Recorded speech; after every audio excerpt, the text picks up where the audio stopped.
So dito na pala natin bubuuin yung ating bagong parating na unit. So dito, another team ng mga mechanic. At syempre, kailangan ng mga tools. Magkano lahat, ate?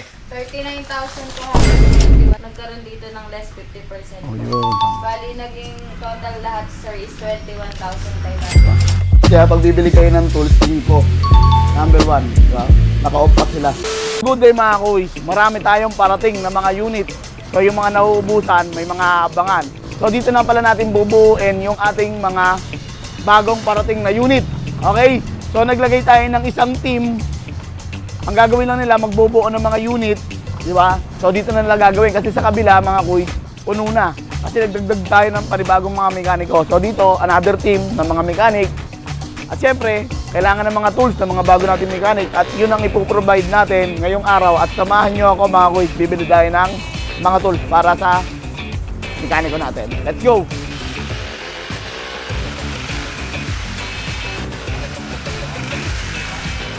So dito tayo mga kuys sa Inco. Dito tayo kukuha ng mga tools. Hello po, good afternoon. So pili tayo.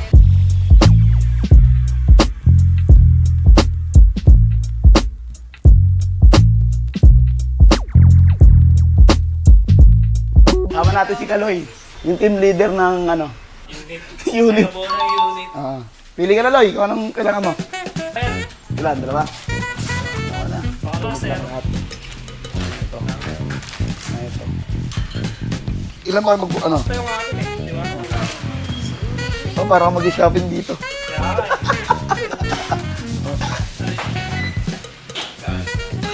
So, ito na pinakamagandang part. No? Bayaran. Magkano lahat, ate? 39,221. Sa power tools, sir, nagkaroon dito ng less 50%. Oh, yun. Bali, naging total lahat, sir, is 21,500. Nagkaroon tayo ng 50% off. Kuys, kaya pag bibili kayo ng tools, Inco. Number 1, diba? Naka-off pa sila. Diba? Mura, tapos quality pa. So, ito na tayo, 21,000. Yung Inco na store pala na to, mga kuys, located siya sa 7 Avenue, along siya ng Avenida o Rizal Avenue. Big shoutout nga pala sa HR department ng Inco, na si Ma'am Sheng Laksina, and then kay Kuya Ryan, Gay Nobe, at kay Maureen Carriazo.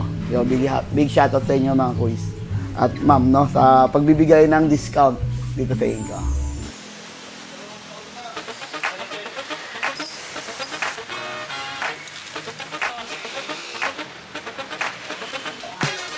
Ito yung additional para sa gagamitin ng mga bagong mekaniko natin. So, ito pala yung binayaran natin mga kuys. Kanina, gumastos tayo ng 21, tapos ngayon ay 10. So, kompleto na para sa mga bago nating mekaniko. So, located pala to mga kuys. Dito lang yan sa 10 Avenue. Ayun o. Along Rizal Avenue. Ayun yung 10. Yan, ayun yung 10 Avenue. At andito lang sila. Okay? Sa mga bibili ng tools, ito lang yung location nila. Okay? So, tara, balik na tayo ng shop. At syempre, alam niyo na walang iba. Penis lang. Tara lang.